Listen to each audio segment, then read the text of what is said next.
నందేమో నాన్నకి సింహం నీ అమ్మకి వాహనమై ఉండలేదా ఎలకేమో తమరికి నెమలేమో తంబికి రథమల్లే మారలేదా పలుజాతుల భిన్నత్వం కనిపిస్తున్నా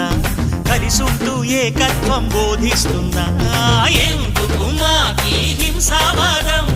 ఎదిగేటందుకు అది ఆటంకం నేర్పడం మాకు సోదర భావం మార్పులు మాలో కలిగేలా ఇవ్వు భరోసా గం గణపతి గం గణపతి గం గం గం గం గం గం గణపతి జై జై గణేశ జై కొడత గణేశ జయములిప్పు బొజ్జ గణేశ హై హై గణేశ అడిగేస్తా గణేశ అభయమిప్పు బుజ్జి గణేశ